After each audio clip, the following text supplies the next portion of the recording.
While I do really love the 1973 Jesus Christ Superstar film, I don't begrudge anyone for liking any of the other versions out there. Like what I'm about to explain today, it's all about personal preference and whatever version tickles your fancy. That's kind of the beauty of musical theater and filmed musicals in general, being able to parse through the different versions that exist or that will come into existence and find the ones that resonate with you most, see what works and doesn't, and new creative spins on things that you've known for years. That's why I look into so many different versions of the same musical. Sometimes you find that one production that maybe accidentally changes the way that you think about the show in itself. And I feel it's important for me to underline that I don't hate anyone who likes any of the versions I'm going to be talking about today. I'm just here to explain why they don't resonate with me as much as the 1973 film does. I won't be going into it, but there are things that I like in both versions from them. But regardless, when I compare the three, there's just something about these two that makes it rank lower in my mind to the 73 film.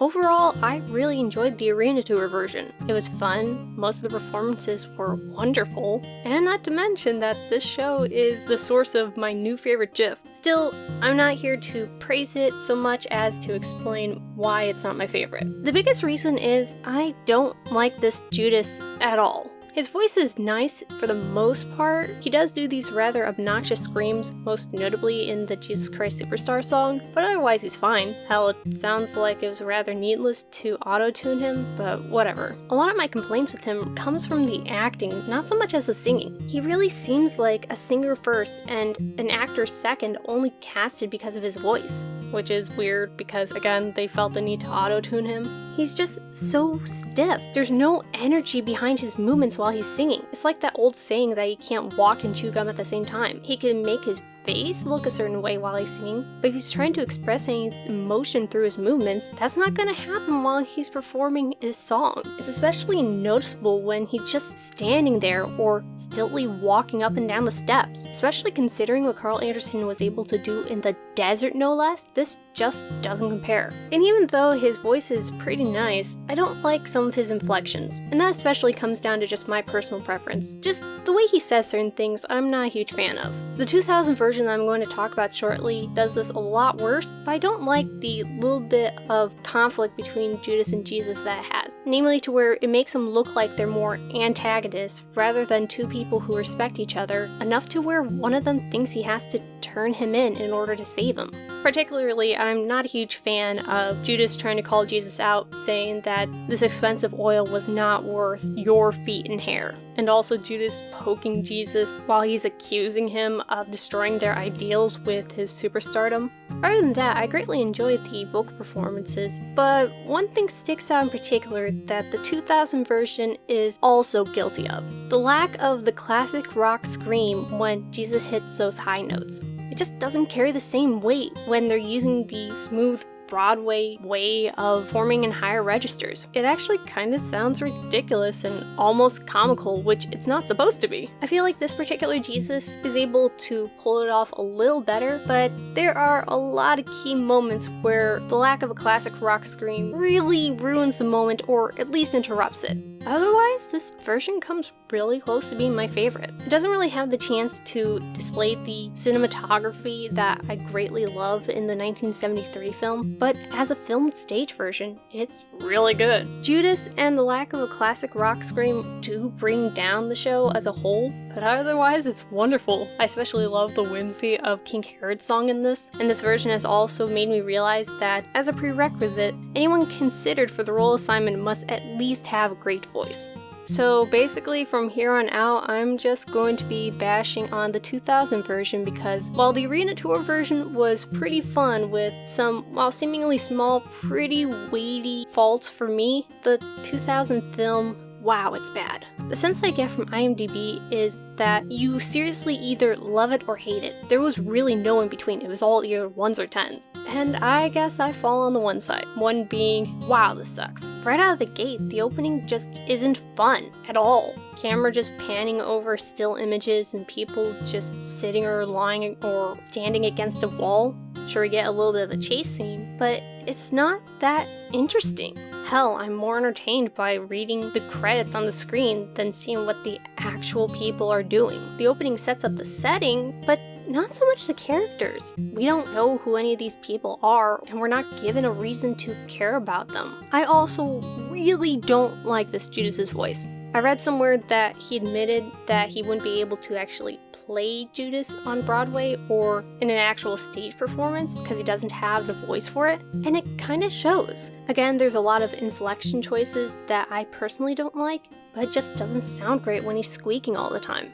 I also hate that he sings to Jesus during his Heaven on Their Mind song. For one, it's staged very uninterestingly because we keep looking at Jesus making the same freaking face the whole time, and he makes the same face throughout the entire show, and I'm tired of looking at it. Okay, you know what? I'm actually gonna talk about it sooner than I intended. I'm tired of the camera switching to Jesus' face all the time, even when he's not the one singing or performing the song. It's like someone on staff thinks if we don't remind the audience that Jesus exists, then they're going to completely forget about him in this thing called Jesus Christ Superstar. And it's especially annoying because he's not doing anything in most of the time that they flash to him. He's just making one of a handful of faces that we see throughout the entire film. Which I guess I wouldn't expect him to start tap dancing or making goofy faces one of the time, but if your subject isn't interesting, then don't cut to them. Do something else. In my previous video, I criticized this version for having a very uninteresting dance sequence during the Simon Says song, but then I realized, of course they're going to keep flashing to Jesus, Judas, and Simon,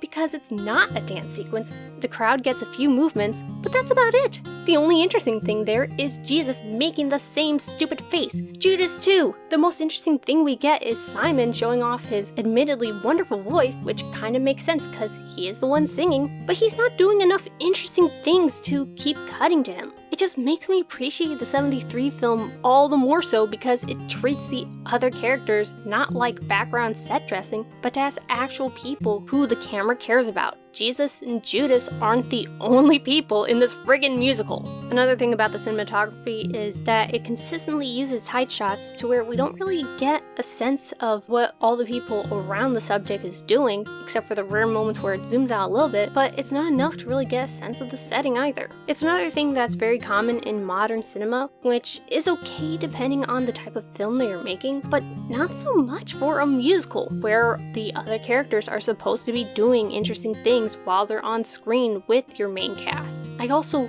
hate that this version makes Judas more of not just an antagonist, but an outright villain. He is the bad guy, which is not even close to what he was supposed to be in the original soundtrack or the story itself. He's less well-meaning and happening to act as the bad guy just because he has to be the one to turn Jesus in, but more he's reveling in being right about everything, happily pushing Mary and Jesus around, and just showing no love for Jesus at all. I believe him when he says that he despises Jesus, and I don't believe him when he says that he admires him. Not to mention he also does the villainous face lick to Mary. This is not a guy I'm supposed to get behind. This is someone who I should be rooting for his suicide, which is never a good thing. The only moment where it seems like Jesus or Judas care about each other is only after Jesus' arrest, and that's it. We only have their words to go on that, oh, we actually really care about each other, which of course everyone knows the phrase show don't tell, so I shouldn't have to go into why it's terrible for us to be told that there's this dynamic between them, but never actually get to see it. I also get less a sense that Jesus is a teacher in this, but more that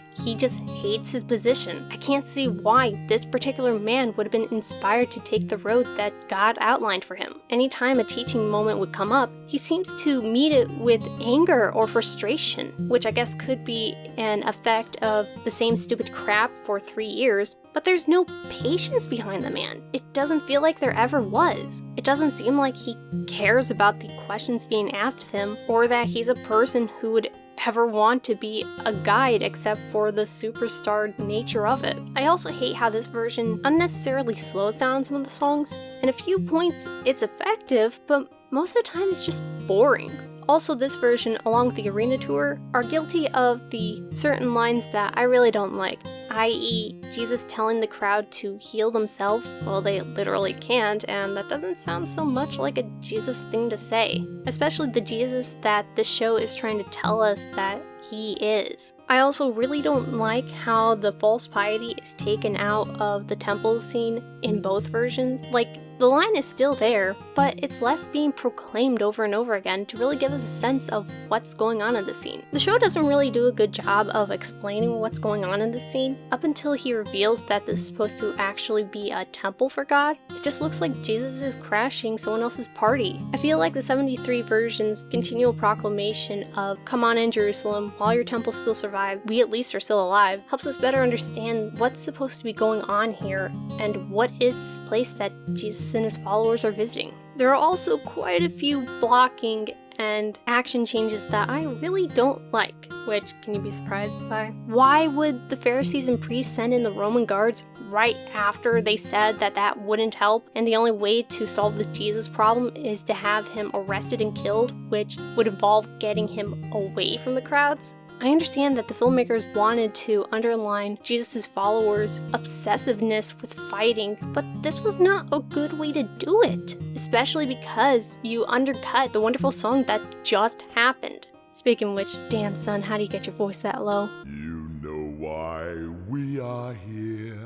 Mary's kiss also negates what she was just saying. She loves Jesus, but she doesn't want to know how he feels in return. In fact, it is a failed state if he says that he loves her too. So why would she make the leap to kissing him, albeit while he's asleep, but still opening herself up to the possibility of finding out that he shares her feelings? It only exists to give the stupid moment of Judas acting again as a villain, and not only that, having Jesus just stand by and watch him basically attack Mary. I really love this pilot's voice so much, but again, his inflections here kinda mess with my ability to enjoy his songs. On this final rewatch for this video, I'm starting to become accustomed to the way that he performs his bits, but I'm not certain if that's just because I'm more exposed to it or if I'm actually coming to like it. Sometimes his inflections fit, but not always. It's kinda like my issue with Richard Harris as King Arthur in some of his scenes. Just the way he suddenly shifts his voice doesn't always make sense with what he's saying. Speaking of voices, this King Herod sucks. I really don't like the gargling, growling stuff he does.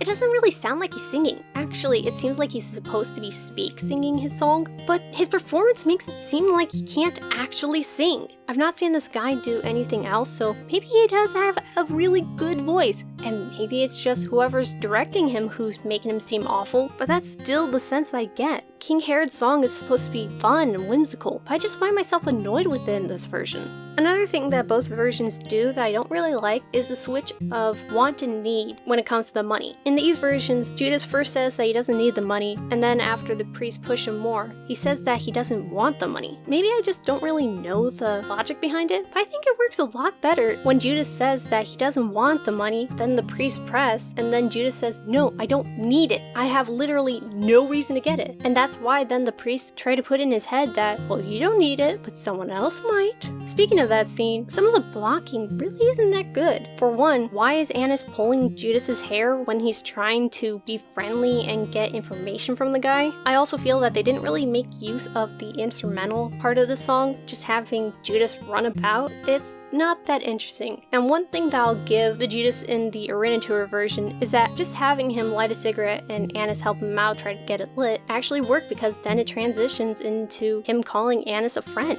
I also feel that the Jesus Christ Superstar song is really ruined by Judas continually interacting with Jesus. It's supposed to be this thing that's happening around the story, and yet the two factions keep merging with each other. One, it goes back to my annoyance of them cutting to the same silly faces all the time, and two, it just simply doesn't make sense. Judas is dead now. His arc is resolved. Why are you trying to continue it? Speaking of which, why is Judas there at the crucifixion? He's dead!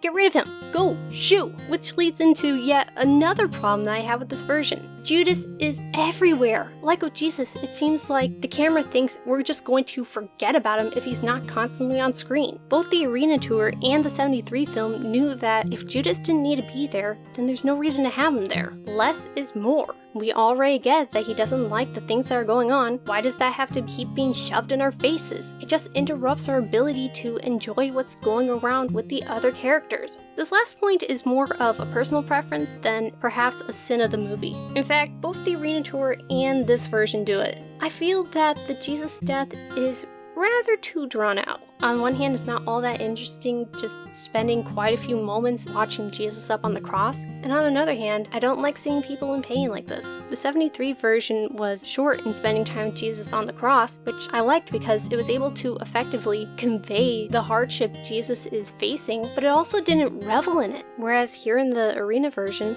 it's made a little too uncomfortable for me personally.